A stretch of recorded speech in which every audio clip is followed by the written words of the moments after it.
model that is growing by leaps and bounds and new programs. We're super happy to see you uh, in the attending the symposium. So welcome.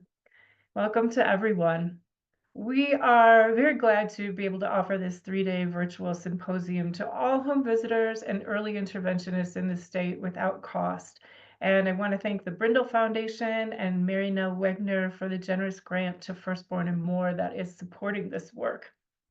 Also, thank you to Amparo Duran and Sandra Foster for providing Spanish interpretation today. And I will take a moment to introduce our wonderful speaker, Mara Brenner, in case anyone is joining today that wasn't here yesterday to hear her intro. Mara is a national educator, trainer, and consultant with 35 plus years of experience in the fields of psychology and early childhood education.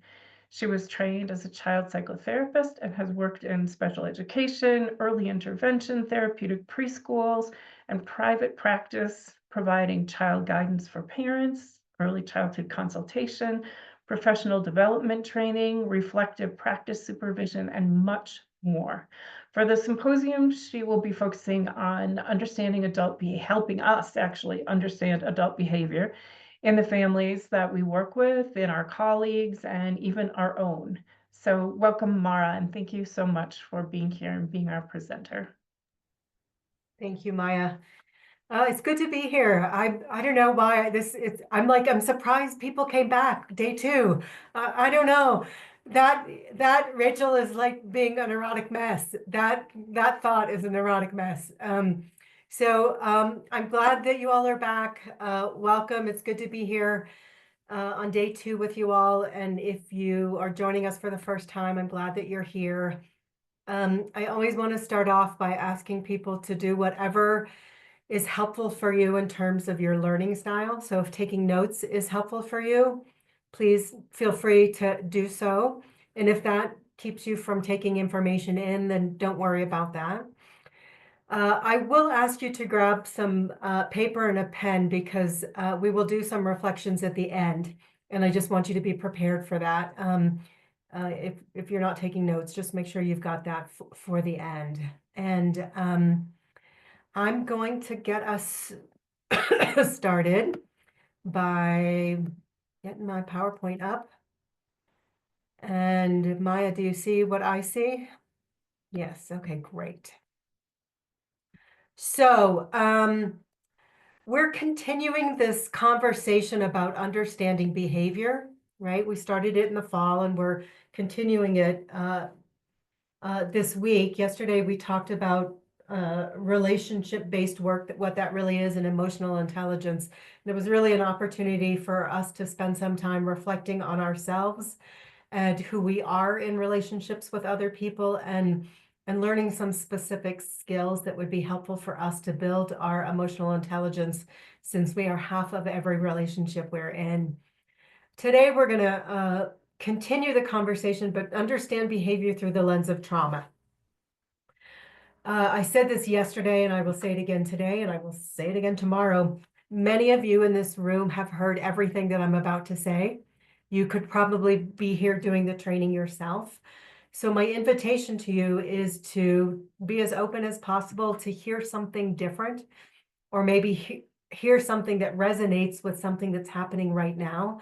The information in and of itself may not be new to you.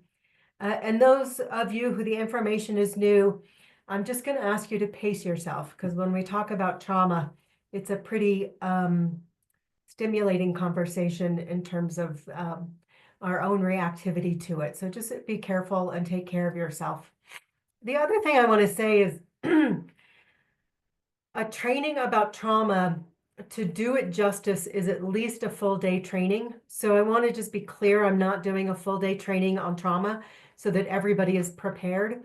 I'm just offering some content for us to have some conversations about understanding people's behavior who've experienced trauma, or in terms of our work with families, colleagues, or maybe even for ourselves. So that is my disclaimer at the beginning. The next thing that feels important for me to say is that talking about trauma, can be really traumatizing or re-traumatizing or re-triggering. And so one of the things I want you to notice, if you're noticing some reactivity to some of the content based on your own traumatic experiences, one of the most important strategies that we use to help people get grounded is to make sure that you notice what's happening in the moment, right? Feel your feet on the floor, feel your hands on the table, smell the smells in your room, notice the sights that you see. It is a grounding technique because it helps people come back to the present moment. When we get re-traumatized, we go back to the traumatic event. And this grounding activity or grounding strategy helps people stay in the moment. And I will then also just ask you all to take care of yourself as you need to during this next couple hours that we're together talking about this. If it becomes too much for you, I do want you to really make sure that you talk to somebody about it. All right. We need to start off, I believe, with a definition of trauma, because I believe very strongly that people use the word trauma inappropriately. People throw the word trauma around all the time, saying that this is traumatic, this poor child is traumatized, I'm traumatized. It becomes a catchphrase that does a disservice to what trauma really is. And so what trauma really is when there's a frightening event or situation that happens that overwhelms one's ability to cope. That is what makes an event traumatic, is when you are unable to cope. Okay, so it is really, I think about the pandemic as an example. Everybody says the pandemic was traumatizing, and the pandemic was only traumatic for the people that it was traumatic for. It was not traumatic for everybody. And so trauma is really in the eye of the beholder, not in the one on the outside of that person. Okay? So it's really important to be able to be clear about what it means. It is when an event happens and it overwhelms someone's ability to cope. That's what makes something considered traumatic. There are a few different kinds of trauma: acute, chronic, and complex. Acute is a single event. There are many people in this Zoom room who know me. And I used to live in Los Angeles. I lived in Los Angeles during an earthquake. That was an acute traumatic event. It was not ongoing. I did not have another experience with an earthquake, and it did have an impact on me. Chronic is when it is repeated or prolonged trauma, like domestic violence, abuse, war. Any of those kinds of events are considered chronic trauma. So even when we talk about trauma as being something that overwhelms our ability to cope, there are different levels of it.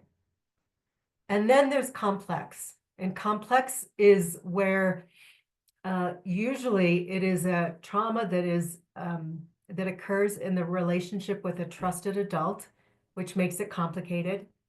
It's chronic, so it's ongoing. It's interpersonal, and it might have very traumatic experiences like physical abuse, emotional abuse, and sexual abuse, all by one perpetrator. This doesn't mean one trauma is more important than another or have more value in our lens, because trauma is trauma. Trauma is what overwhelms our ability to cope. Some of us are impacted by acute experiences, chronic experiences, and complex experiences. So those of us in the home visiting world might have some families who've had an acute experience, right? We're a prevention program, right? We are not a treatment program. We might have some people who've had some chronic trauma. The truth is we would probably, based on statistics, also have people who have complex trauma. Home visiting is not a treatment program, so we are not treating the trauma. But what's really important is to be able to understand the behavior of one who's experienced trauma. That's what it means to be trauma informed. Early intervention, on the other hand, has families, children who are at risk, environmental risk. And so they're in and of itself is uh, going to be in the presence of children and families who've experienced trauma. And because statistically, we know that trauma is relatively prevalent in our world. I mean, it's hard to be alive without having experienced something that overwhelms our ability to cope. The majority of us in this room have experienced trauma. And so when we have this conversation about understanding behavior through the lens of trauma, we're looking at it in many different ways. We're looking at other and we're looking at ourselves. Here are some examples of potentially traumatic events. And I use the word potentially because remember, trauma is in the eye of the beholder, right? Psychological, physical, or sexual abuse, community or school violence, witnessing or experiencing domestic violence, natural disasters or terrorism, which is really, I mean, I've been doing this work for a really long time, and it breaks my heart that terrorism is now on the list, right? It is part of what happens in our world. Commercial sexual exploitation, sudden or violent loss of a loved one, refugee or war experiences, neglect, serious accident, or life-threatening illness. So these are all potentially traumatic events. And I'm curious, I mean, we've got a group of 125 people, but what are some of the potentially traumatic experiences families you are working with or dealing with? And if you're comfortable, just drop it in the chat. I know Maya and Cruz are following the chat, but I'll start looking now. Domestic violence, loss of a child, medical fragility, yes. Okay, good. What else? Death of a partner, immigration issues, absolutely. Fires, absolutely. Surgery, heart surgery is specific, yes. Immigration, yes. Job loss, sudden separation of caregivers, generational trauma, absolutely. Parental incarceration, yes, yes. So these are all really potentially traumatic experience. Still recovering from a wildfire, absolutely. That is ongoing trauma, right? That's when the impact of the event has long-lasting experiences for people. Loss of a parent and family, violence, separation of a parent, immigration, suicide, cancer. Yes, good. I mean, not good.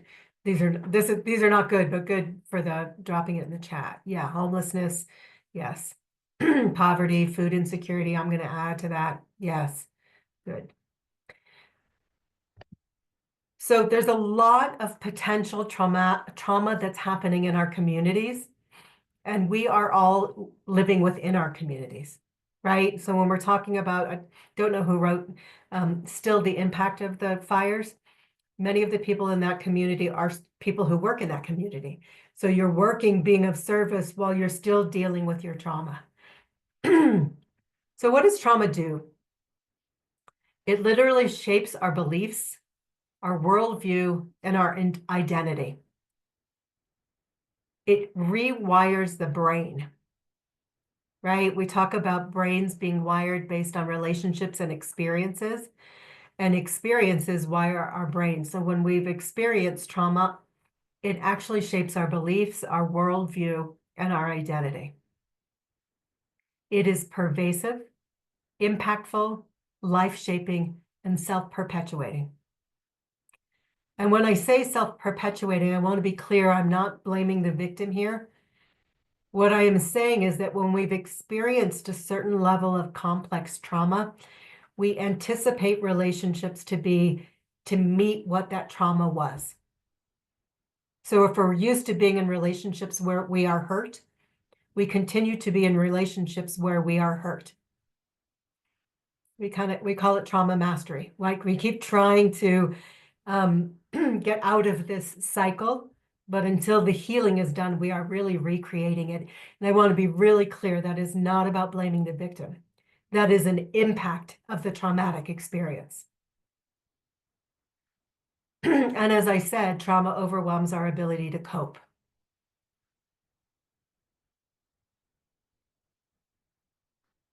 Here are some of the behavioral things that I want you to take note of in terms of the impact of trauma.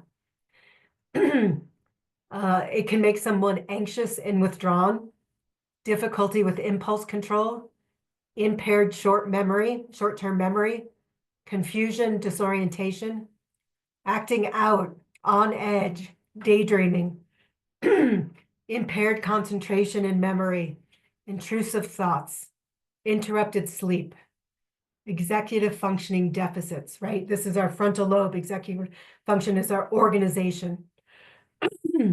Poor relationships and abnormally high levels of hormones. Now, I wanted, because we're talking about understanding behavior, there are some of us who are temperamentally this way, right? There are some, those of you who know I'm an anxious person. That is not because of trauma. That's my wiring, right? I'm on edge all the time because my nervous system is very sensitive. That is not because of trauma. So when we're talking about the potential of people's behavior as a result of trauma, I want you to hold that as a lens, but not all behavior is trauma. This is what makes it really complicated. This is where I think as a community of service providers, we do a disservice, is that we assume something is trauma, when in fact it might not be. This is why it's complicated. We need to be unpacking it. And the unpacking, depending on our roles, could be complicated, or we might not ever know. But when we understand behavior, how we are in response will be different. So whether my anxiety is because of my wiring or because of trauma, you on the other side of me will be with me in a certain way because of that. Okay? Does that make sense to people? Okay. Yeah. I've got Beth and Rachel and Javier on my screen and Helen. So if y'all nod every now and then, it makes me feel like it's being heard. So trauma impacts brain development. This is why the impact on young children is so significant, because their brains are literally in the process of wiring. So much happens in the first 3 years. It can affect one's ability to learn, recognize emotions, and regulate their attention to behavior. If there's anybody in this room that's a teacher, preschool teacher, pre-K teacher, this is what we see a lot in children who've experienced trauma, is a level of dysregulation that is higher than what is typically developmental. So when we've got children who've experienced trauma who grow up to be adults without some support or healing around it, they end up engaging in behaviors that are impulsive, aggressive, or withdrawing or inattentive. Now, the truth is that's what you see if a child is 4 or if an adult is 40. So this is where I want people to get that behavior is behavior. We're not talking about child behavior or adult behavior. We're talking about behavior. So just take a moment. Does this sound like anybody you know? Impulsive and aggressive, really reactive, or somebody who shuts down really easily, right? Who seems to withdraw quicker. Now, I don't want you to necessarily, I mean, none of us in this room are in roles, unless it is your role, to label anybody, right? Again, I want you to just be thinking, could this be as a result of a traumatic experience? So what makes an event traumatic for one person, but not traumatic for another person? I think many people in the room do know this, is that relationships are the protective factor around trauma. And how we talk about that in the birth to 3 world in terms of attachment and healthy connection with your primary caregiver, that when you have a stressful situation, your primary caregiver is the one that helps you regulate. If you're in a situation where you're in a traumatic experience where you don't have an adult who can help you regulate, that is when the event becomes traumatic for you. Remember, it's about overwhelming one's ability to cope. So the protective factor for those potential events is an adult who can help a child cope. So many of you know, I used to live on the East Coast. I lived in Boston. I lived in the inner city. Many families that I worked with were dealing with gang shootings on their streets all the time. For some families, that was traumatic, and for some, it wasn't. And the reason why it wasn't was because there was an adult who could regulate themselves so that they could regulate the child. That is what makes something not traumatic for somebody. It does not mean the event is not scary and overwhelming. It just means that it is not traumatic. Because for it to be traumatic, it overwhelms your ability to cope. So the protective factor is relationships. Think about this for yourselves. Anytime you've been overwhelmed and you're kind of stressed and you can't think clearly, and then you go talk to somebody and they're like, oh, okay, yeah, I think you got this. Yeah, tell me what you're thinking. And all of a sudden you start to regulate. That is a natural process of co-regulation. That is normal, typical stress that gets regulated. That's what helps to make an event not traumatic for one person versus it being traumatic for another.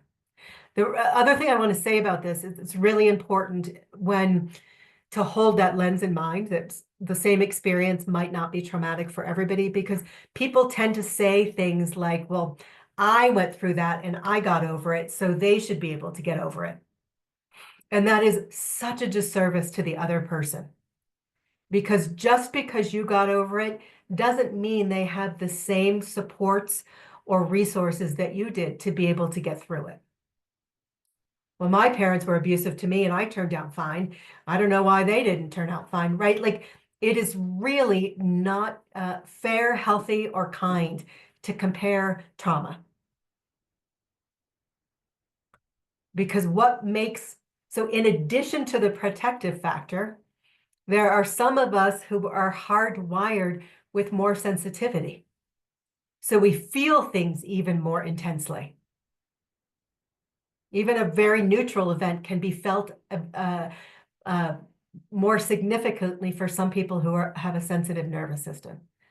So for those people, if somebody were to say, well, I got over it, then you can get over it, it really dismisses sort of how they roll, sort of their hardwiring. So when we're talking about all these different levels of stress, it's really important to keep stress in context. I remember when I first learned about this, I was really annoyed by it. And if you were here yesterday, you know I'm annoyed by most things. So that's not an unusual response. But we were talking about positive stress. And as an anxious person, positive stress does not exist for me because I'm a sensitive person. So stress really heightens my system. It's a very uncomfortable state. But what I really did understand after I got over my annoyance of it is that there is positive stress because life has stress. Positive stress is like, your first day of school, your first day on the job, right? Those kinds of things. And it's really important for us to have the experience of our cortisol in our system rising and going down. That allows us to know that we can handle situations, right? That's what positive stress is. Tolerable stress is when there are more serious events that happen, but they are buffered by a supportive relationship. Right? So let's talk pandemic, for example, right? Horrible for some families, unbelievable pain and suffering in terms of loss of wages and for some people, health and death of family members. But if there was somebody in the family who could help them hold perspective, then that was a tolerable stress situation. Not enjoyable, but the stress happened and they were able to be soothed. And then there's toxic stress. Toxic stress impacts our stress response system in such a way that we are on high arousal for those of you brain geeks, or we're highly activated in our brains on a regular basis, and we don't have the opportunity to be soothed. If anybody's ever been a teacher for, I'm sorry, early childhood, it's true for all grades, but for young children who go from 0 to 100 in a second, it is often because their stress response system is already on high alert. So it does not take much for them to go over the deep end. Does anybody know an adult who goes from 0 to 100 in a second? Maybe you're that person, I don't know, right? So what's helpful about knowing about the stress response system is that it's about understanding that the stress response system is on high alert and it needs some support and regulation. So when we talk about the impact on the stress response system, what ends up showing up behaviorally is that everyday events get misinterpreted. Like you might say good morning to somebody and they're like, well, why are you looking at me like that? Why are you using that tone of voice? It shows up a lot with young children, right? Where an adult leans in and says, how are you? And they're like, why are you asking? What did my mom say? Right? Like there's a really big reactivity to it. There are also adults who have the same thing. How are you? It's none of your business. Why do you want to know how I am? Underreaction is the same indicator, right? We talked about aggressive behavior and withdrawal. Underreaction to signs of danger is often a trauma response. We should see that a little bit more in young children. Unbelievable collapse of coping mechanisms, whatever was able to work for us before no longer works for us. I think this happened, I do a lot of reflective practice and supervision. This happened, the collapse of our coping mechanisms happened right when the pandemic hit. Like 6 months in, the coping strategies that people had no longer worked.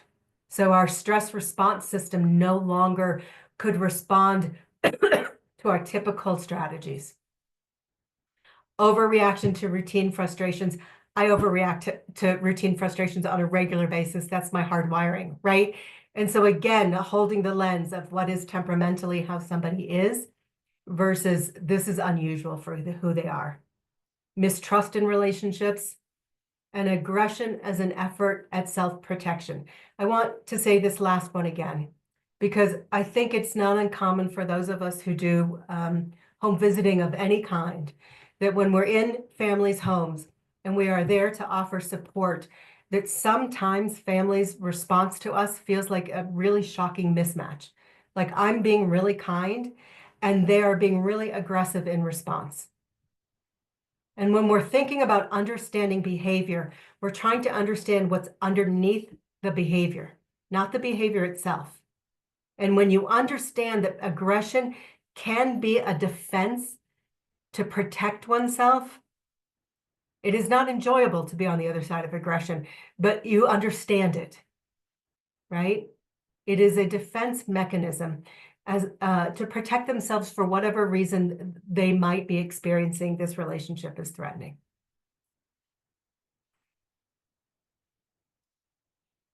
So I'm going to show you this. Many of you have probably seen this before. I'm going to show it anyway.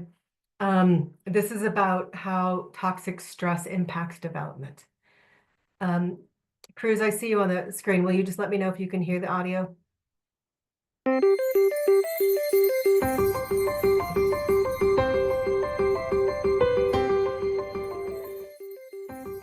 Learning to deal with stress is an important part of healthy development.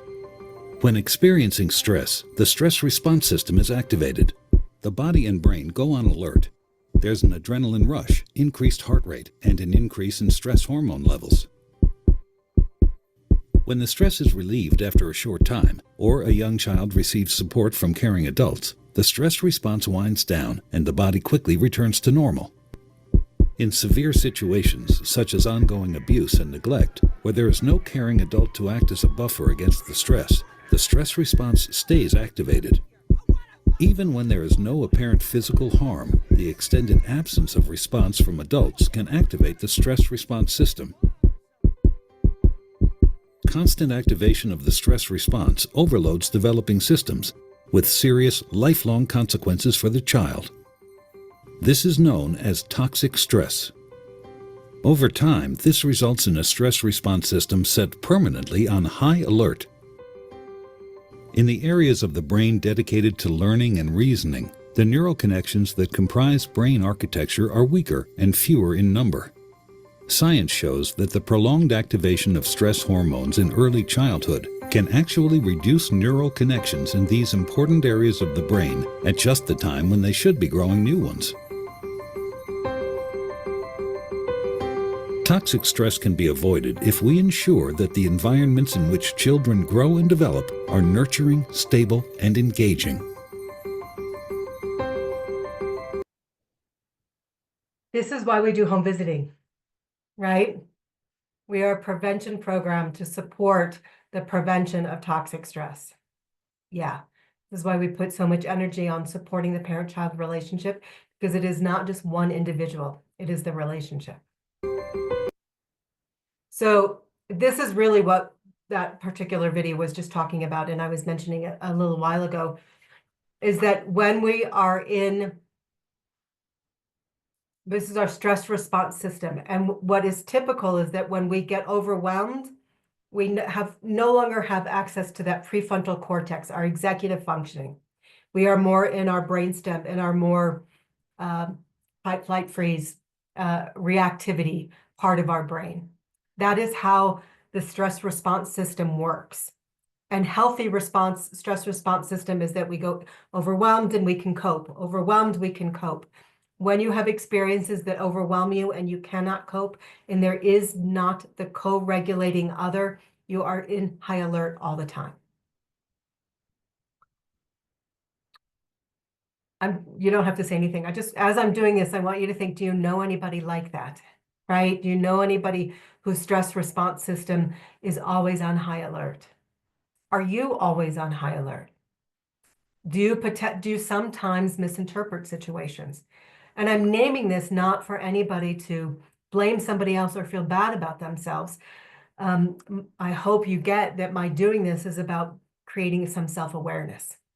Because once you have the awareness of how you are or how others are, you can make a decision. Remember the quote yesterday, between stimulus and response, there is a space. That's what this is about. So when we talk about trauma, it is not uncommon that we talk about adverse childhood experiences. Those of us who, many of you are probably trauma trainers also.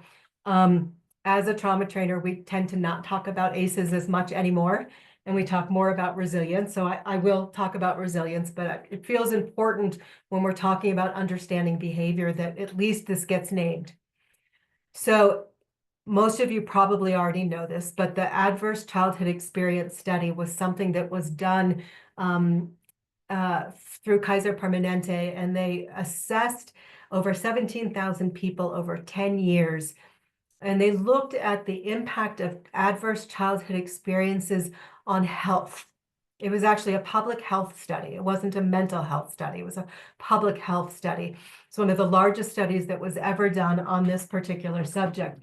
And what they found is that the higher number of adverse experiences children had, the more likely they were to have like pulmonary disease, diabetes, heart disease, all of these medical conditions. And then they took this particular study a little bit further, and they were able to see that these adverse childhood experiences not only had an impact on their health, but on their functioning. And so the types of adverse, there's a list of 10 of them: physical, emotional, sexual abuse, physical, emotional neglect, household dysfunction, incarcerated relative, divorce, mother treated violently, we'll just call that domestic violence, substance abuse, or mental illness. And this is my own little thing I always want to say, whenever we talk about divorce as an adverse childhood experience, that in fact, divorce may not be an adverse childhood experience for some. For some children, who've experienced or witnessed domestic violence and abuse for themselves, when their parents separate, they actually feel safe. I am not saying that there isn't an impact to the loss of the other adult figure, but for some people, divorce is not an adverse childhood experience. So most participants of this study had one or more ACEs. I sort of feel like if you're alive now, you have, you know, more than one of these anyway, right? And the more adverse childhood experiences you had, the more risk you had for negative health outcomes or mental health outcomes. So what they also found out was an increased number of ACEs were associated with not only physical illness, but mental illness, school failure, aggression, substance abuse, and criminal behavior. Now, I want to be really clear that this list, mental illness, school failure, substance use and abuse, criminal behavior, are symptoms of the underlying issue, which is trauma, which is the adverse childhood experience. This is the other piece about understanding behavior. When we're in the presence of a caregiver who's using and abusing substances, we get caught up in the behavior because the behavior is negatively impacting their children. But for many people, the use of substances is a coping strategy for the underlying traumatic issue. Does that make sense to you all? So again, when we're presented with some of these behaviors in adults or children, it is often a coping strategy for the underlying issue, which was the trauma. Early on, we learn to regulate in the context of relationships, right? Baby cries, caregiver picks the baby up, rocks them, soothes them, the baby stops crying. That is co-regulation. In co-regulation, the child learns to regulate themselves over time. I do a lot of work with pre-K teachers. Pre-K teachers think that 3, 4, 5-year-olds should be able to regulate themselves. They can only regulate themselves when they are ready to regulate themselves. You all may know a lot of adults who don't know how to regulate themselves, right? You may be in contact with some families who struggle with regulation. You may struggle with regulation yourselves. So regulation is a skill that we learn. In healthy relationships, we learn it early. For those of us who didn't have those relationships, we learn it later in life. We talked about this yesterday, right? We develop our belief systems about the world, about others, based on our experiences with caregivers. So if we've had traumatic experiences, it shapes the way we see the world. And so given that we are in the home visiting world where we are dealing with caregivers on a regular basis, it's really important to understand how adverse childhood experiences or trauma may affect the caregivers we're dealing with, we're supporting, and we're working with. If you were in the workshop in the fall, we talked about Ghosts in the Nursery some. And Ghosts in the Nursery was this study done by Selma Freiberg in the 70s, where they really, which we'll look at a video about it in a minute, where early memories of helplessness and fear really impacted the way that parents parented. Now, Alicia Lieberman added to this study that there are angels in the nursery, just like there are ghosts in the nursery. So for some of us, we've had traumatic experiences, and it impacts the way in which we see relationships or be able to respond to people's needs. For other people, they've had early memories of feeling cared for and protected.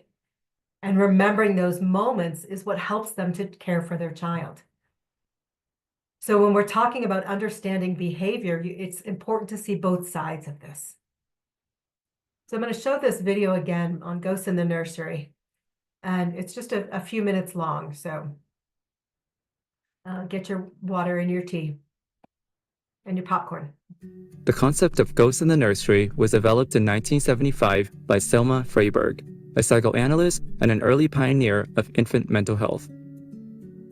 We all have heard stories about ghosts that continue to haunt until their stories are heard. Similarly, Freyberg uses the term ghost to describe how our unprocessed traumatic childhood experiences with our parents may influence how we bond, care for, and parent our own babies.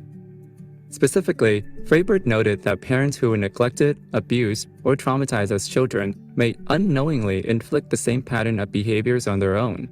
But of course, not all traumatized parents repeat the neglect and abuse they endured at youth. So, the question becomes, what summons the ghosts in the nursery? Why are some parents able to quickly recognize the presence of their ghosts of the past and banish them accordingly? But why do others get possessed by ghosts generation after generation? In her seminal article, Freyberg described a clinical case of a patient named Mary.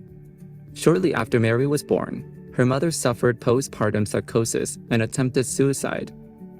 Mary's mom was placed in a psychiatric hospital for an extended period of time and was unable to care for Mary. Mary's dad was also in and out of jail. Mary experienced neglect when she was an infant, as she moved from one place to another to live with different relatives. When Mary became older and became a mom, she struggled to provide care for her baby. By the time Mary was referred to Freyberg Mental Health Clinic, the baby was already showing signs of difficulty bonding with his mom. During home visit appointments, the therapist noticed how Mary would frequently leave her baby by himself and not respond to her baby's cries. Even when the therapist asked Mary how she comforted her baby, Mary could not answer. Freyberg stated, "It is almost as if the mother did not hear her baby's cries." In a way, maternal instincts that come easily to most mothers was a challenging exercise with Mary, and she inadvertently repeated a similar pattern of neglect she experienced as a child.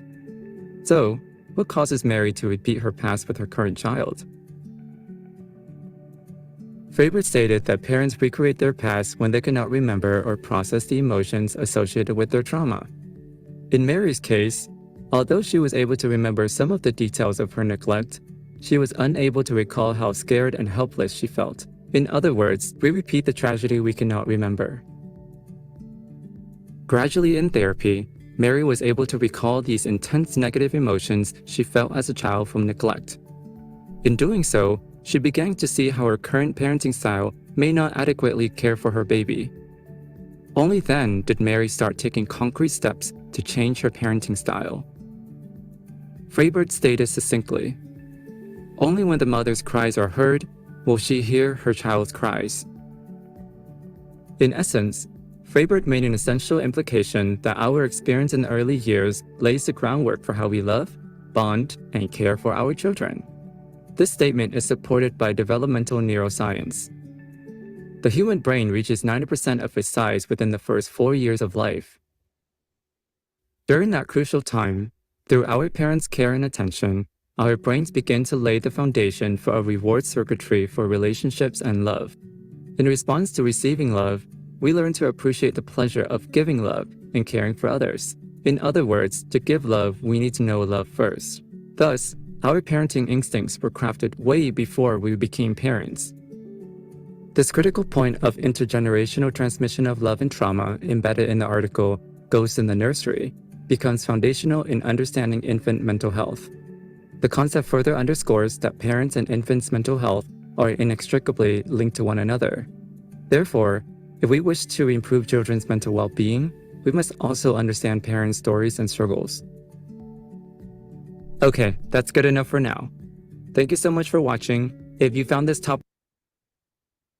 So I want to just take a moment to ask that everybody puts their feet on the floor, put their hands on the table, take a few deep breaths. And if you have your eyes open, just notice what's on the desk in front of you, what's on the wall in front of you. If closing your eyes is comfortable, do that. But otherwise, I'd like your eyes open because I want you to be aware of the present moment. I want you to notice your feet on the floor. I want you to notice the smells in the room. I want you to notice the lamp. or the computer in front of you. I want people to be grounded, whether this was dysregulating for you or not, because hearing about trauma, intergenerational trauma, or just witnessing the story of somebody else's trauma has an impact on us. And so I want people to stay as grounded as they can as we continue this conversation. If you need to turn your camera off or leave, that's fine too. Just come on back when you can. The piece that I want to highlight about this is that unprocessed childhood traumatic experiences with our parents may impact how we bond with our children. That's what we know. We are not a therapeutic program, so we are not doing therapy with families, unless, of course, your role is as a therapist. What's helpful to know about this is that what we see in terms of behavior between parent-child or caregiver-child gives us an indication of that caregiver's history.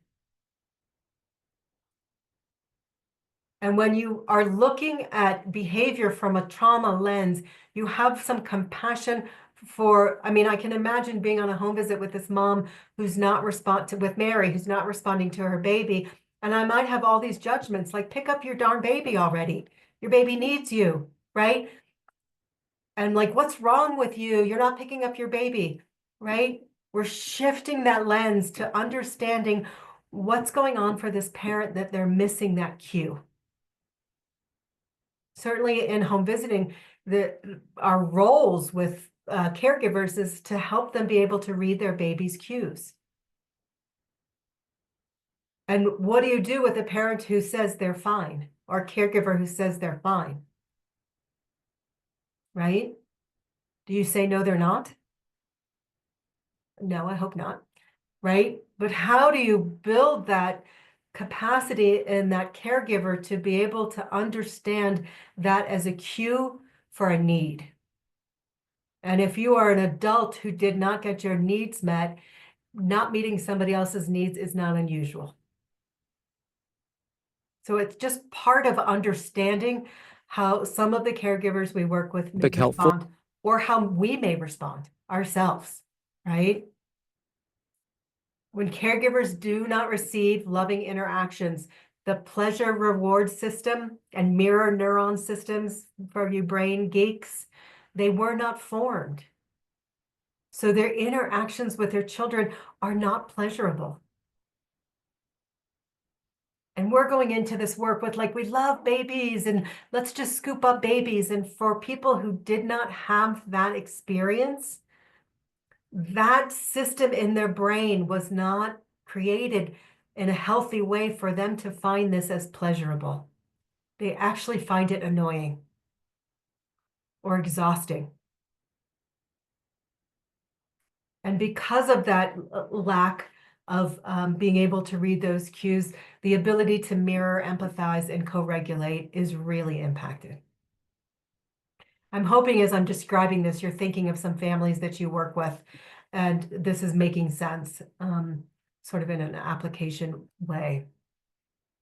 When we, as people working with families, understand trauma, we are less likely to view trauma-related behaviors as intentional or stemming from a lack of motivation or laziness. I'm going to say this again. When we have a trauma lens, we are less likely to interpret trauma-related behaviors as parents or caregivers as being lazy or intentional. This is one of the big ones I hear. Oh my gosh, I can't believe that caregiver is using their money to buy something for themselves and not their child. That's a trauma behavior. That's a trauma response. We're like, I would give everything for my baby. Why are they not? Well, why are they not? Is the question to ask versus staying in a state of judgment. And in doing so, I mean, I know, I mean, I've been around the block for a really long time. I do know that when we are in the presence of families, all of us would say we are not judgmental. And I will tell you, the majority of us when we are not regulating ourselves or doing what we talked about yesterday in terms of being aware of our responses, our judgment is seething through our body and they are feeling it. This is why what we talked about yesterday is so important around emotional intelligence, because how we are with families matters. It's not an easy road, but it's a road worth traveling, I believe. So when we talk about trauma, are people doing okay? Are people still breathing? If you have stopped breathing, please start breathing again. All right. If you're holding your breath, I will tell you that's not a healthy response. Start breathing. All right. People are good. Okay. Laughing is helpful too. So to be considered as having a trauma-informed care perspective, it's really about an organizational shift. It isn't just about one human being understanding another human being's behavior as potentially coming from traumatic past. It is an entire systems approach to working with children and families. And what it means is all caregivers realize the widespread impact of trauma and understand the path of recovery is through relationships. We recognize signs and symptoms as a system, not just as an individual person. And we fully integrate this into our policies, procedures, and practices. I will tell you, if any system already has a lens of understanding behavior, right? Like if that's how you talk about your work, you are already trauma-informed. Because trauma-informed means you're trying to understand what the behavior is telling you or where the behavior is coming from. And the last one is really important. I think all of us would agree with this, is that we seek to actively resist re-traumatization. I believe everybody in this room is committed to that. What I know, having been in the field for long enough, is that we re-traumatize people all the time, and we have no idea we're doing it. And it is so not intentional. And this is why our conversation yesterday was so important about having an awareness of our reaction to people's behaviors.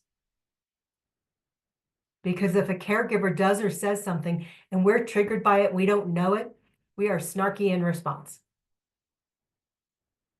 And if you're not snarky, you're silent, and your silence is misinterpreted, right? There's all of the potential for this family to be impacted by our responses.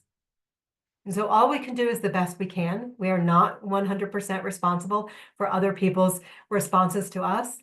But when we understand behavior through the lens of trauma, we are just a little more sensitive or a little more aware or a little more thoughtful about shifting perspective.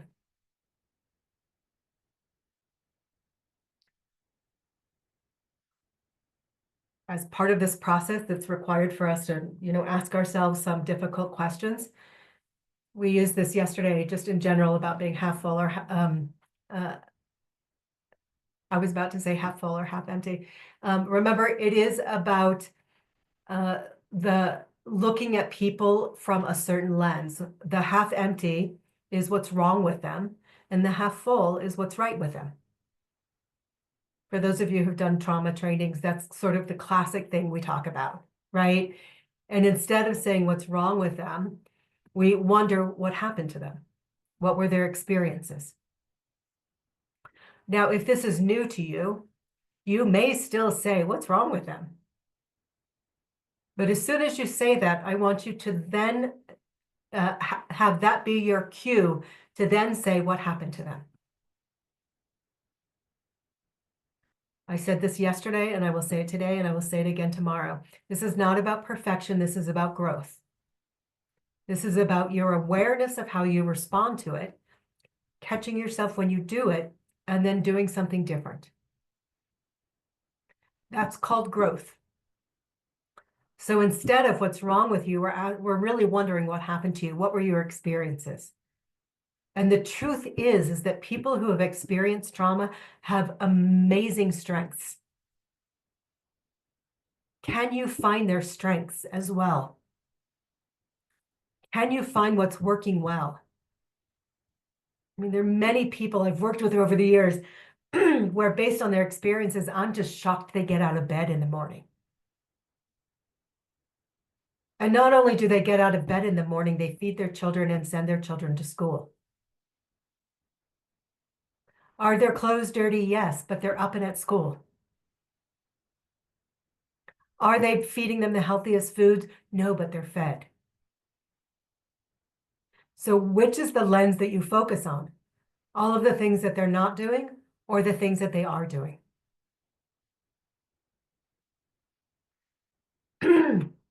This first question, for those of you who've done Circle of Security, this first one always makes me think of Kent Hoffman. If anybody had a Circle of Security training with Kent Hoffman, that when we ask the question, what's wrong with you?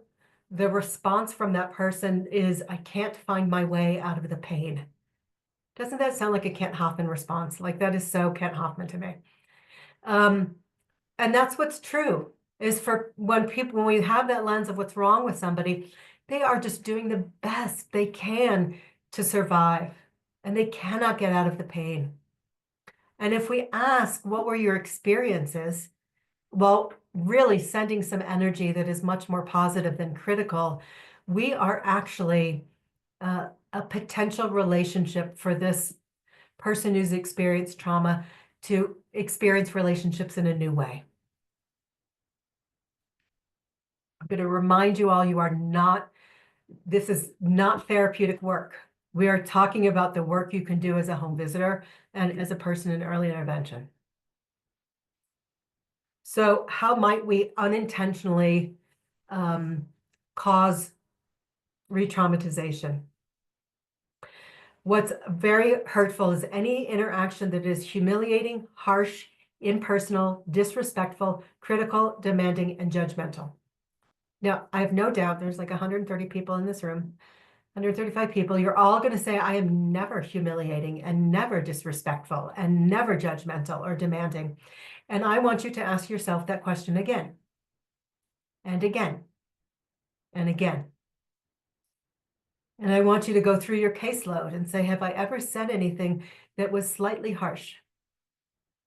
Remember when we talked about the stress response system for somebody who's experienced toxic stress, and they often misinterpret situations?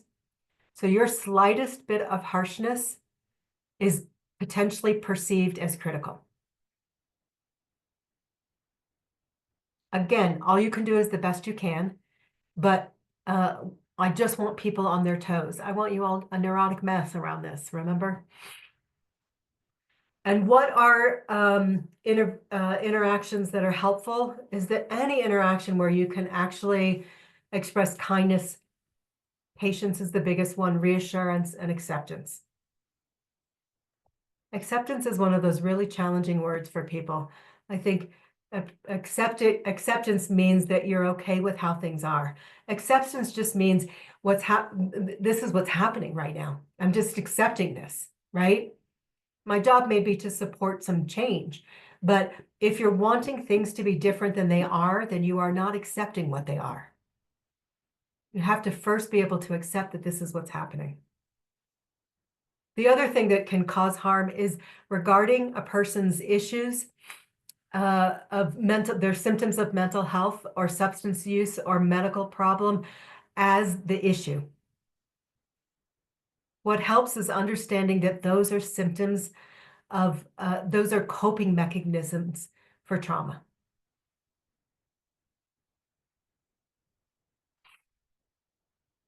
So understanding trauma also means noticing our own personal experiences that are traumatic,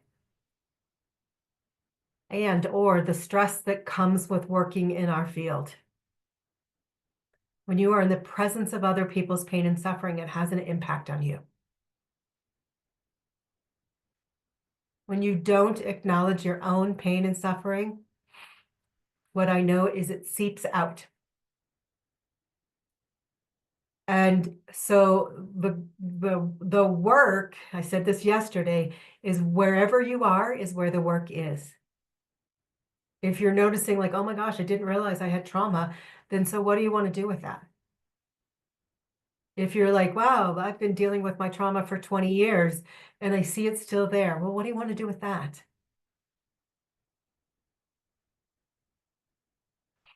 There are lots of ways of handling that, right? Based on your comfort level. Some people seek treatment outside of, work.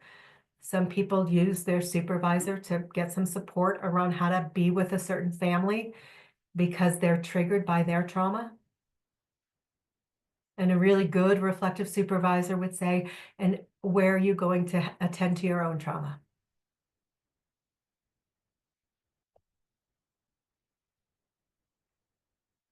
All behavior has meaning.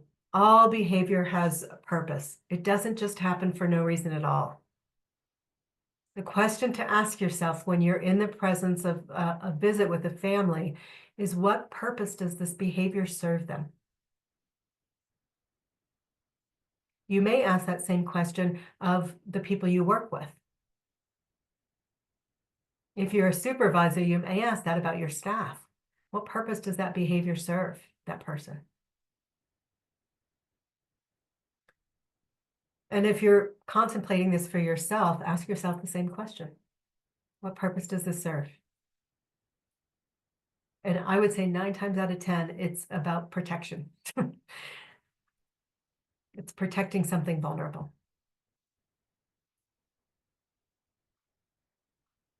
Maya, I'm just going to check with you. Is there anything in the chat, or are we good? We're good? Okay. So this is the shift of thinking I want you all to be thinking about. And some of these are about children and some of them are not. But this is where we're looking at things from, this example uses survivor as the language of the person who's experienced trauma. The way we think about it from a non-trauma informed care lens, and then how we think about it when we look at it from that trauma lens. A person survivor gets mad easily. If you don't have a trauma lens, you think that person always wants to get his or her way. If you look at it from a trauma-informed lens, you see that there's fear underlying that anger and wonder what is scaring that person. So see, we're not responding to the anger. We're trying to understand what's underneath it, right? That's what literally understanding behavior is about. And that's what we're doing from a trauma-informed lens. So this is about, for a child, does not want to change their clothes for bedtime. Some of you may have families that you're working with where that comes up. And from a non-trauma informed care lens, they just are not following the rules and they're just being difficult. And from a trauma lens, we talk about the survivor as having some fear for his or her safety, and they feel better with their own clothes on. There might be a group of people here who have worked with, a population of people who've been traumatized and or people who are unhoused, right? Like wearing your clothes is safety for that population, right? And could that be true for some of the families you work with, even when they are living in a home? Another example now has boundary issues and wants too much physical touching and hugs. And the reactivity mode acts like a baby, is manipulating, doesn't know limits for their affection. And the trauma lens is they need reassurance. They need reassurance. For a child who acts uninterested, does not pay attention, or is disobedient and defiant, that could be done for an adult too. The reactive lens is they become obstinate and likes to challenge authority. A trauma lens is they seek safety in isolation, often feels overwhelmed and keeps to themselves. Do you see the change in the lens of understanding behavior when you're looking at it from a trauma-informed care lens? This again is around children and schools, but I think it's a helpful lens to be thinking of. Student chooses behavior and needs consequences is how we think about things, or used to think about things. When you have a trauma lens, you understand that the student wants to do well, but lacks the skill at this moment. The old view is characterizing people's behavior negatively as in manipulative. from a trauma-informed lens, it's like they need some skills. So it's a real shift of being reactive to the behavior to understanding what the emotional need is underneath it. So we cannot talk about trauma without talking about resilience. It is really important to name that not everyone who's exposed to adverse childhood experience is traumatized.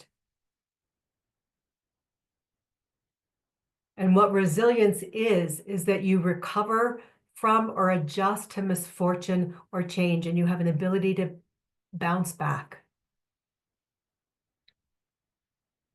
Some children are hardwired for resilience.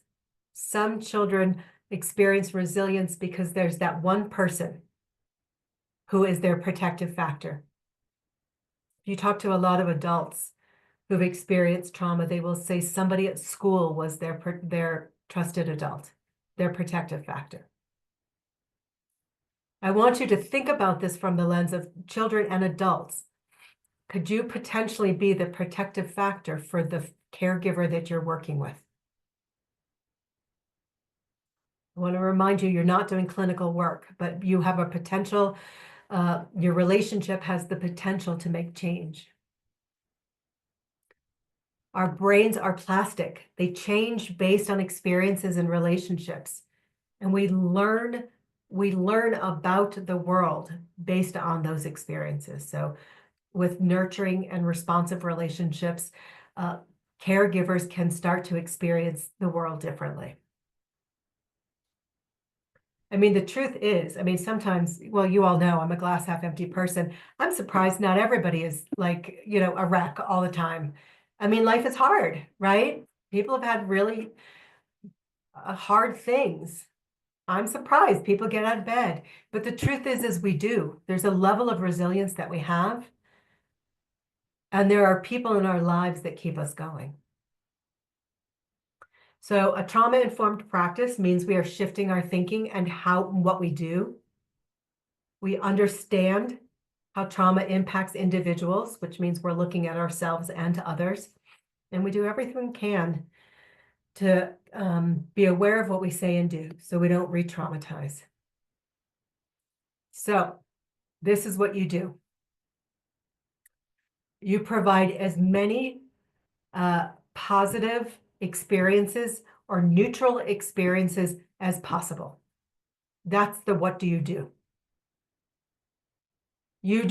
Our job is not to be like, oh, your trauma's in the past, or here, let me be your savior. That is not what this is about. Is that we are providing as many consistent other types of experiences as possible. This is why we say when a family doesn't show, you keep going back, right? They don't show, you call them, right? It is providing as many healthy experiences as possible. If anybody's Bruce Perry trained or Bruce Perry person in the room, he'll talk about pattern, repetitive, and relational experiences as having an impact to heal the brain of a child who's experienced trauma. It is the same as an adult. So how many consistent pattern means like you have the same routine, right? I show up, I do this. When I leave, I do this. After I'm gone, I do this. That's pattern repetitive, and our work is relational. Whenever possible, right, we're trying to provide people with another experience of relationships.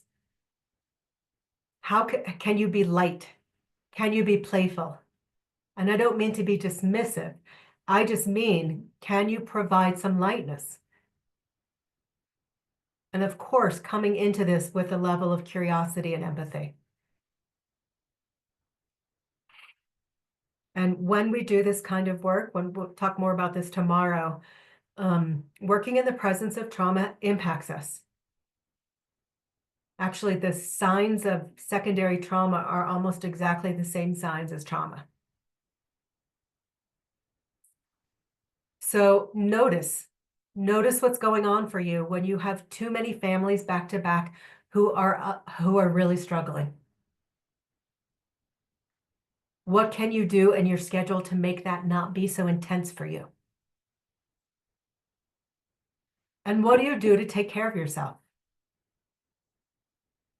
Well, we used to say things like self-care, just go do this. What we really know is there's a bunch of potential self-care strategies, and some will work for you and some won't. So what are the ones that work for you? Many of you know me. Going out in nature is like my worst nightmare. There are bugs and things that will touch me, and I don't know what's going to happen, and I hate it. I don't mind nature from my car. I love nature from my car. But so that's not self-care for me. That's not. I don't like to sweat, so exercise doesn't work for me either, right?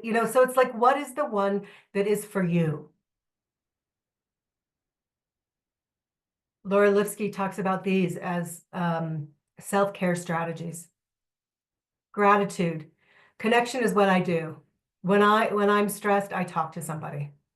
And I only talk to a few people because, everything annoys me. So there are only a few people that actually know what to do and say in response to me.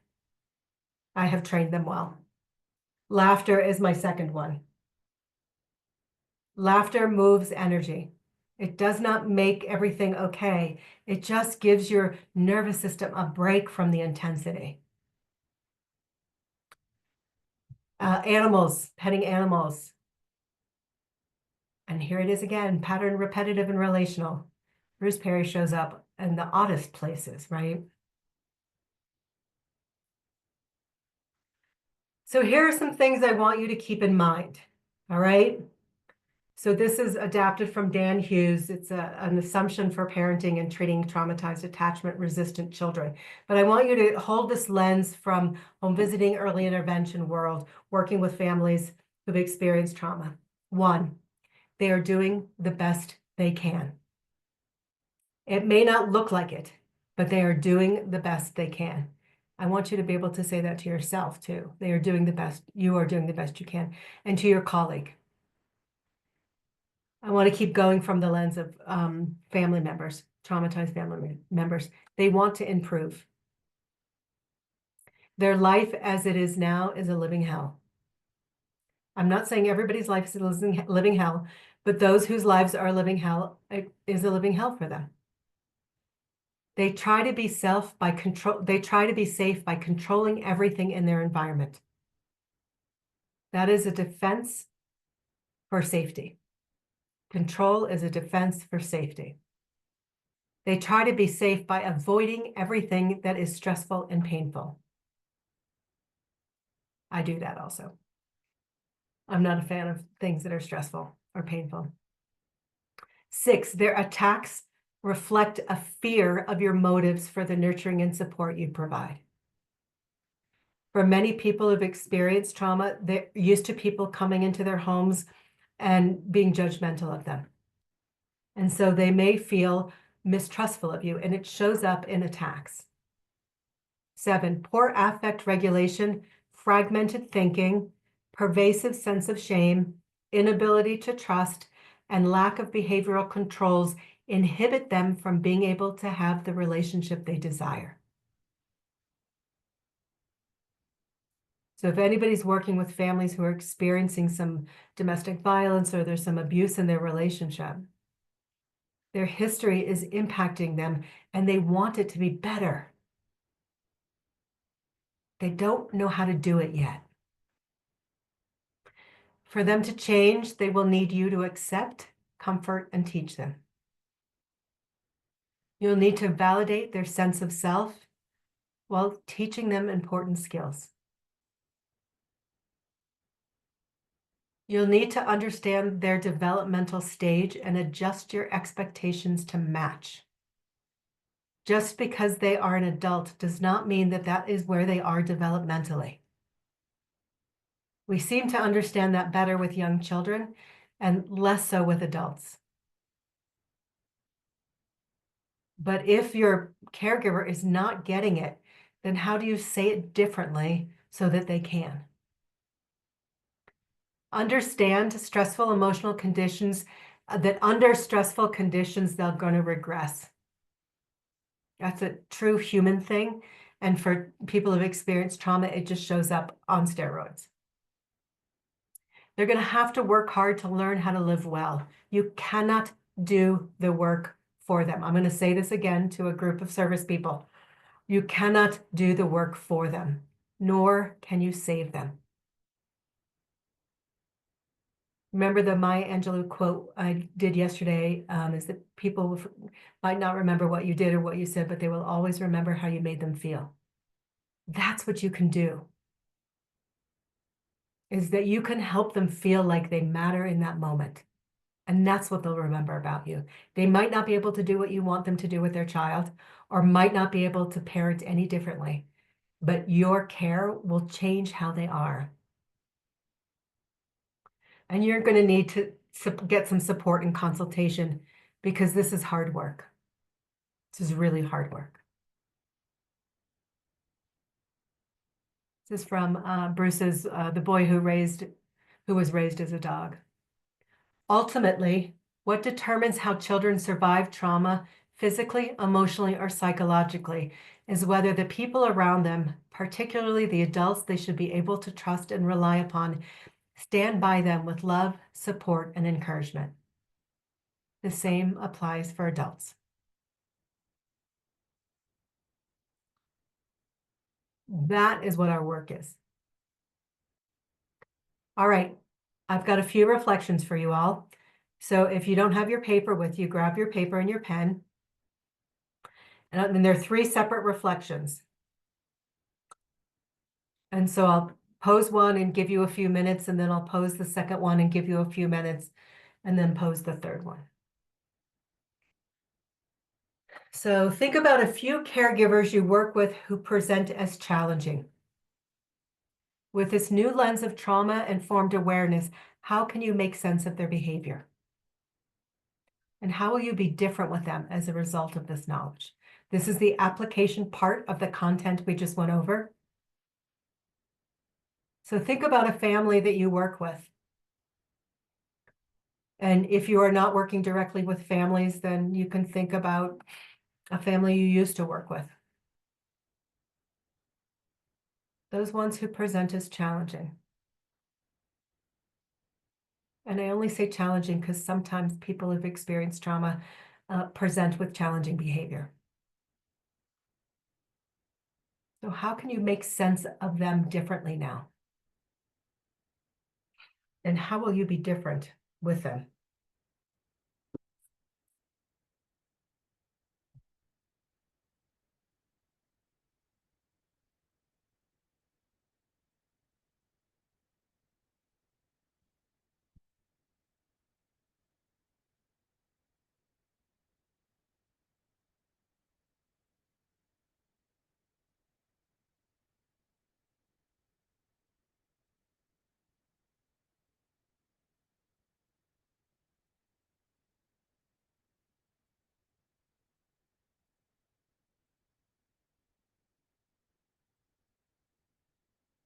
And again, if this doesn't make sense for a family that you're dealing with now, just think of a family you have worked with in the past, because I want this to be in the context of the work right now.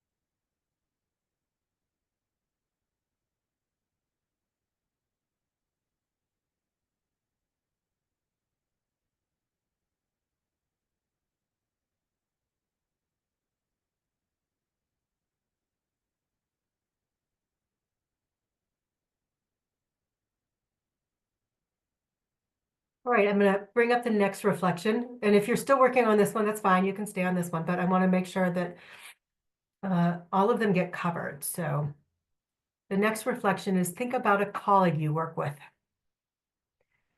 who presents as challenging. or just a colleague that's difficult for you. Doesn't have to be trauma. With this lens of trauma-informed awareness, how can you make sense of their behavior? And how will you be different with them as a result of this? And if you're one of those fortunate people who are like, all of my colleagues are great, then think about an old colleague. Just think about somebody you've worked with in the past that was hard for you.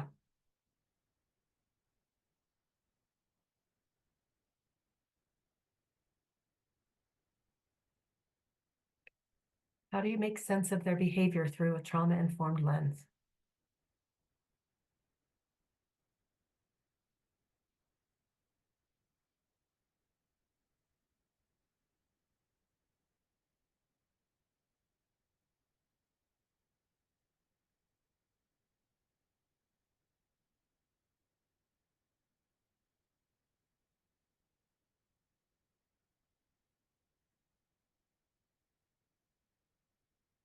And if this is how you usually roll, I'm going to ask you to try to go as deep as you can about it. Because I know many of you in this room are trauma-informed.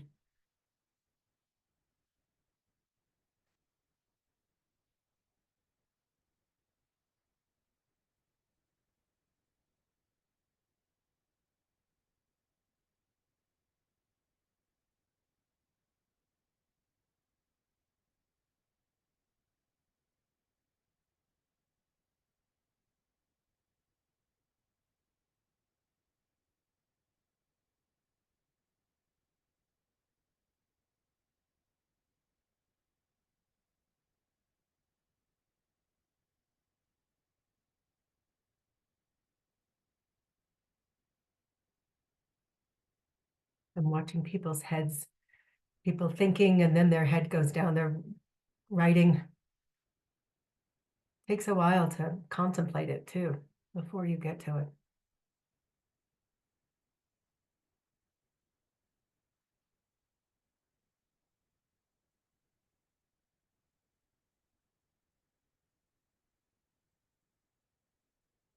Now I'm going to offer you the last one. You can keep working on them, but I want to make sure that everybody's got everything. Now I want you to think about yourself. Do you present with any of these challenging behaviors? Is it possible that your history is impacting how you interact with others? And if so, what support do you need? So I want you to think about this in the context of the work with your families, your work with your colleagues, and your work on yourself. We are understanding behavior on all lenses.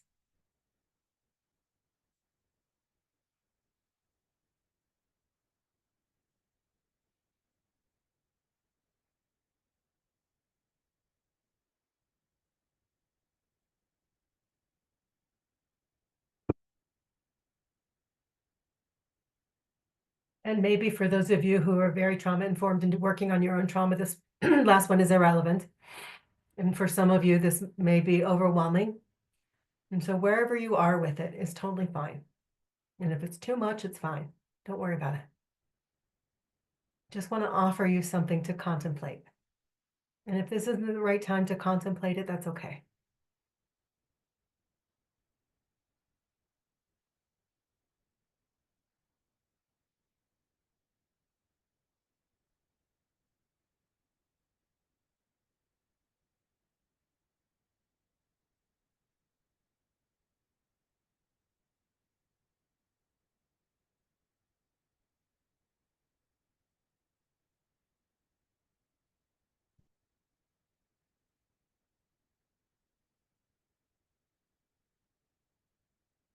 And if your brain is fried, that's fine. Don't worry about it.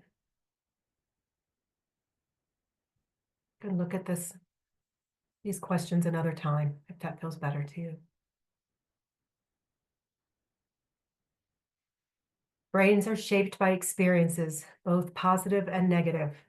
So often trauma happens in relationships, but it is also in relationships that healing occurs.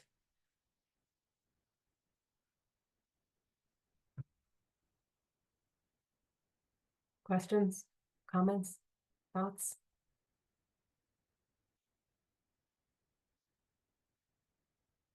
Again, if you have stopped breathing, start breathing again. Comments, thoughts that, yeah, Beth, go ahead. So we get wounded in those early relationships, and that sets our pattern. And yet, as home visitors, we're working with families trying to create a relationship where there's like a blind spot or a scar where they aren't able to take that risk. Are you asking me that, or are you? I'm just like reflecting on it. Yeah.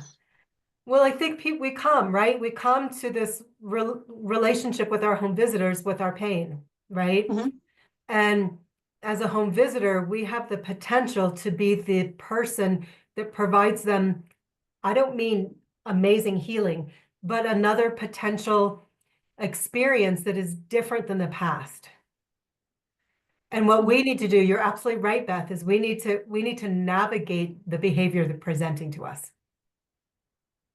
And by navigating that, I mean understanding it.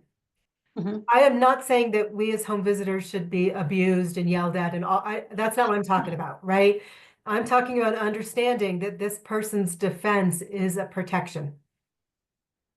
That this person's shortness with us is because they don't know how to be with us in any different way, right? Is that where you're going with that, Beth? Well, that's one direction, but then there's also like the clients who are kind of like the person drowning in the pool. Like, Yeah. I have one client who just recently started calling me mom, kind of kidding, but like, I'm like, kind of kidding, kind of not. Yeah. Yeah. Well, I don't know. I just got chills on that one, Beth. That's a supervision issue, right? Yeah, for sure. And I think that's what happens though, Beth. Thank you for naming that, is that when we are with people in the ways in which they wish they had in the past, there's all this projection, right? And I get that for sure, right?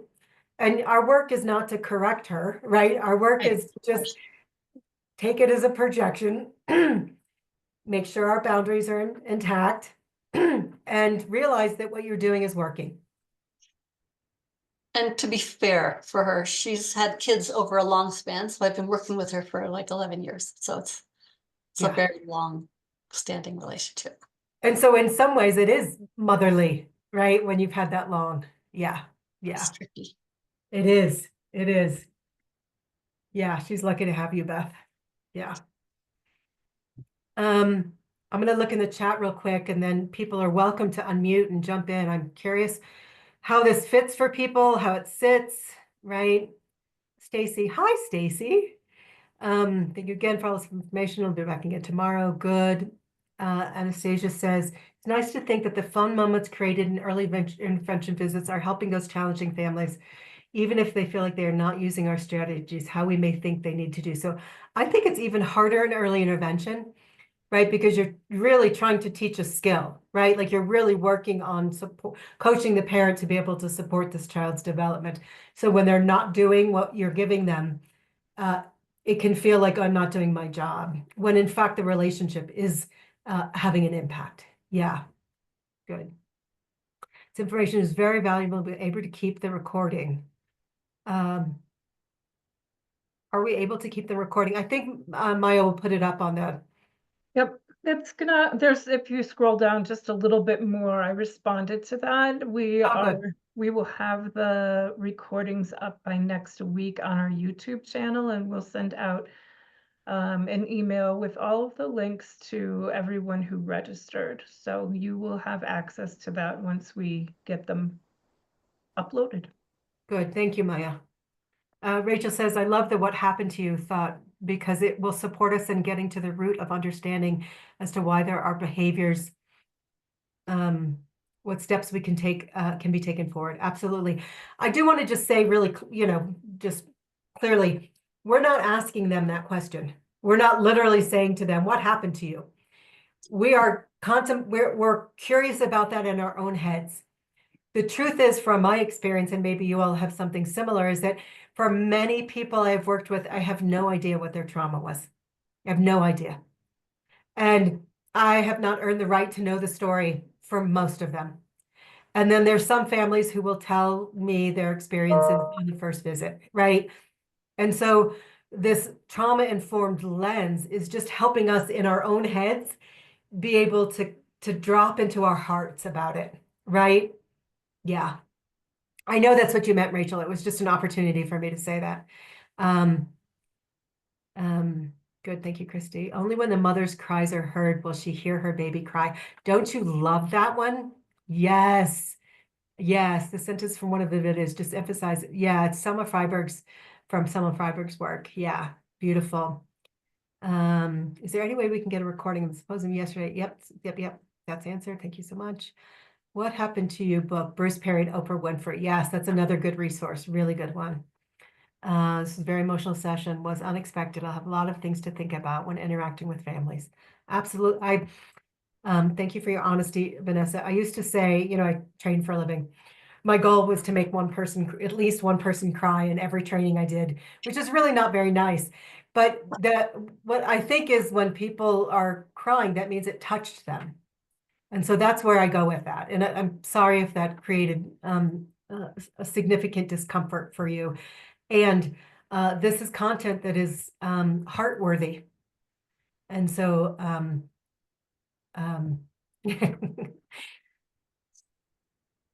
oh, good.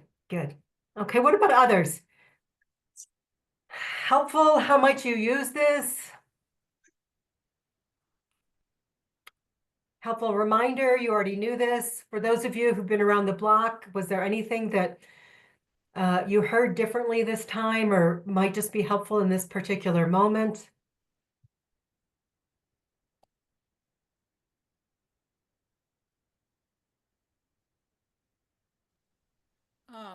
Well, it was a great reminder. Yeah. Um,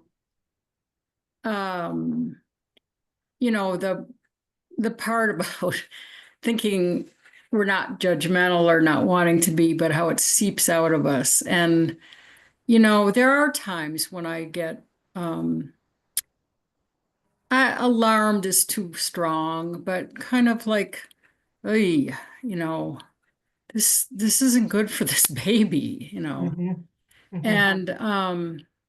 and I struggle. I certainly try to voice my understanding of, and I often don't say, this is really hard. I know how hard this is. And I often maybe will jump into, past that without acknowledging this is really tough, Yeah. Yeah. And I think, I know I could do better that way. Yeah. And, it's really hard work if you really are getting down into, wow, I see this pattern. I see the things you've told me about your mom, and this looks different to you, but it is the same. It's your inability to be intimate in this way with your child or to hear these cries. And it's so challenging, Yeah. and it's so challenging what they can hear, how to put this for this particular person, Yeah. Yeah. Anyway, it's very helpful, Mara. Yeah, Helen, I think you just speak like to the challenge of our work, Yeah. right? I mean, I feel like every moment now is a supervision moment, right? Because it's like, well, what do I say to this family? Right? Yeah. And what do you say in the moment so you can make it through the moment? Yeah. Right? So that then you Yes. can think about what to say the next time, right? Yeah. And I do mostly feel tremendous love, for the mom. I mean, and the feeling of the compassion and for Yeah. what they're doing, but I don't always know how to help, how to be there. Yeah. Yeah. Yeah. Yeah. I think, yeah. Yes is all I have to say to you, Helen. Thank Yeah. you. Thanks. I think when you don't know what to say, you don't say anything, right? I mean, I think that's what holding space is, right? And you just go, phew, yeah. And I do, the other part you said, Helen, I think is I think probably everybody in this room can identify with is you can have some compassion for the caregiver, but you worry about the baby. Right. And so that's the bind of the work, right? That's the skill of the work. That's the dance of the relationship, right? And how do you keep both in mind? Actually, there are three of you now because you're having your own reaction to it, right? And your own thoughts or opinions about it. I feel more worried about people who say this is not an issue for them. That worries me more because then I feel like things are being missed, right? Or there's a brushing over or not really understanding what's underneath it. And so what you're saying, Helen, I think is really important to be named for people. Yeah. And it's why we have ongoing conversations like this. We have ongoing supervision because if you think you know the right thing to say most of the time, then I think you're missing the mark. Yeah. Or you're just on autopilot, right? Which is not what, you're not in the present moment with somebody. Yeah. I'm going to look at the chat for a second. It seems like things are happening. Okay, some people had to go. I think it will help. I think I need to help myself first. It was definitely an eye-opening experience. Yeah. You know, I don't know if anybody flies on an airplane, but if you do, they do say, you know, you put your, if the plane drops, which is never helpful for me to hear when they say that, but when the plane drops, to put your oxygen on your mask on yourself first before you do it on somebody else. And that's for a reason. And so I think, attending to it for ourselves not only will make you a healthier human being, it will make those you are impacting the recipient of your health, which is great. Yeah, it's very helpful. I love the time for reflection and think about how to practice the tools you're teaching. Oh, I'm so glad. I felt like it was all very helpful, even coming in knowing some of these strategies. It was nice to hear it all again because I forgot some of the important parts. I also enjoy hearing the different perspectives. Yeah, I think you can never be reminded too much. I think about this kind of stuff. Yeah. It's a great reminder for me. I appreciate you helping me to remember how my own trauma affects me and my work and children and families. Beautiful. Thank you for your honesty. Being 23 and learning so much from early intervention is my first big girl job. Welcome to our world. This is very enriching, helpful, and nearly therapeutic. Thank you. Excited for tomorrow. Yes. I will always say this, you know, most of you all knew me from a reflective practice perspective, but I think, these kinds of reflective conversations feel like therapy, but in fact, what they are is therapeutic, right? And that's what we need in order to be able to do the work that we do, is we need to be able to have a place to have conversations about the hard part of our work. And because the symposium is about understanding behavior, there are so many components to it, right? Maya started us off. We're understanding our own behavior, others' behaviors, and the families we are working with. You cannot talk about trauma without looking at all of those pieces. Yeah. Oh, Kara Bauer is here. Hi, Kara. I think it's helpful to remember that we're aiming for good enough home visitor parents relationship. The heaviness of this topic can feel like you are failing too much to be helpful. Yeah.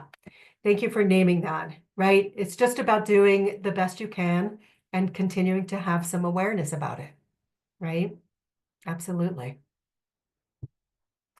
That was not my intention, is to have people feel like they were failing at it at all. So, yeah.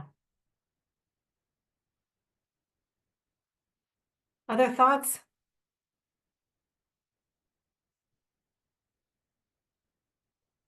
I think the work that we do is so important and has the potential to create so much health and healing in our families we work with in our communities.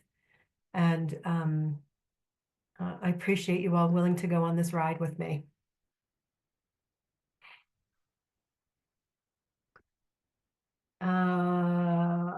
I consider that I have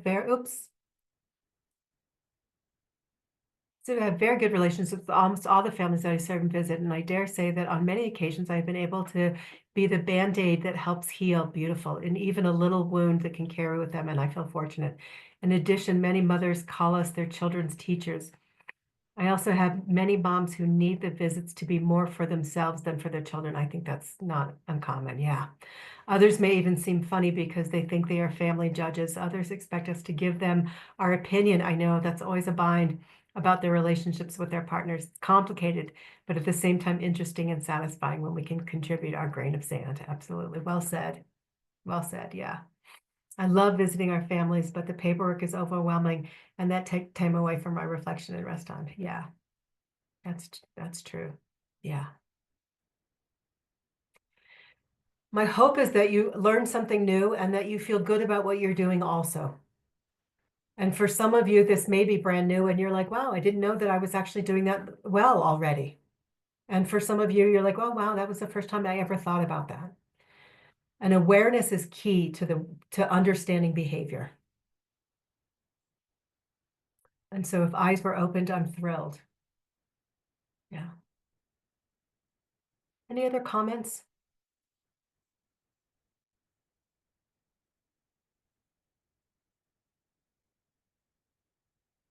Questions? I just wanted to add a little bit more, Yeah, because please do. yes, the area that we live in, culturally, like when I visit with families, I always want to know their clan, Mhm. and that's how we develop relationships. So that's part of the building of relationships with them.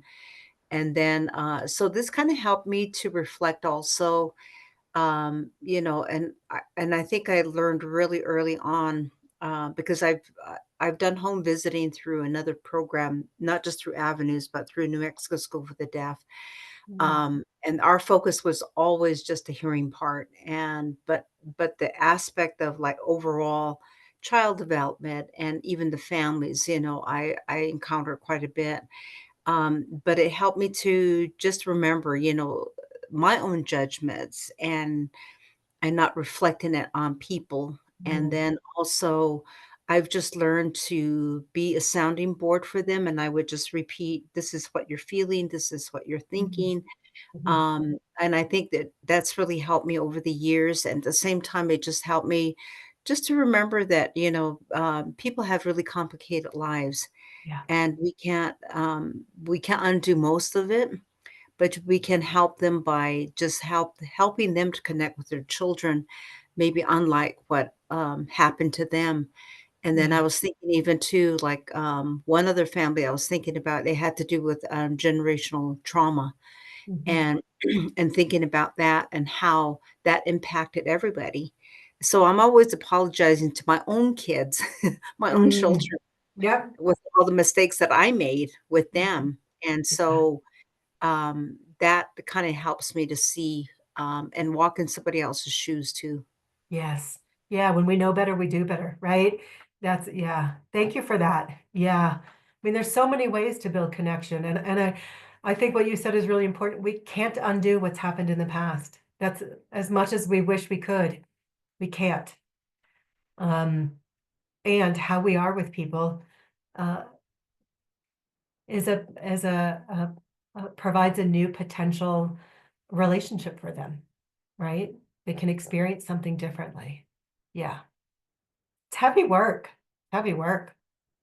And, um, uh, I mean, I don't know if this is true for most people, but not everybody has experienced trauma, and not everybody is going through what Mary went through in the video, right? And so I think it's really important to hold the balance between the two. And we are in relationship-based work.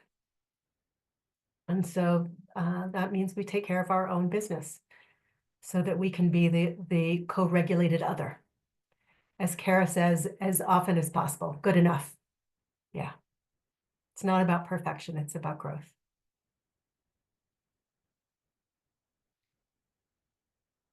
Any other comments people want to make? It's very fun now to see all the people that I know who are here.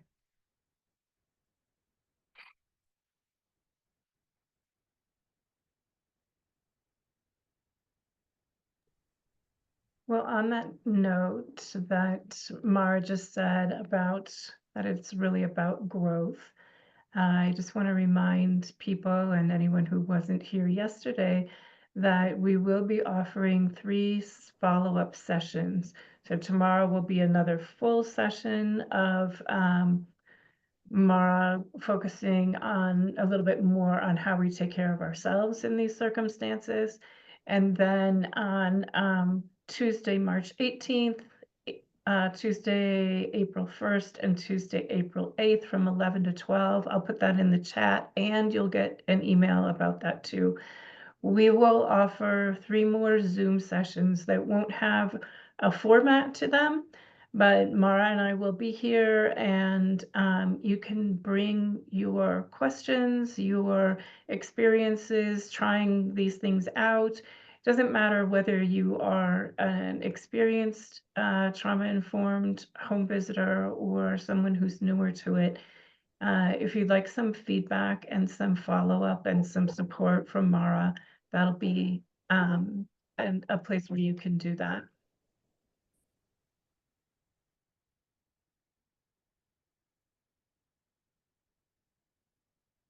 All right, I think we're good, Maya.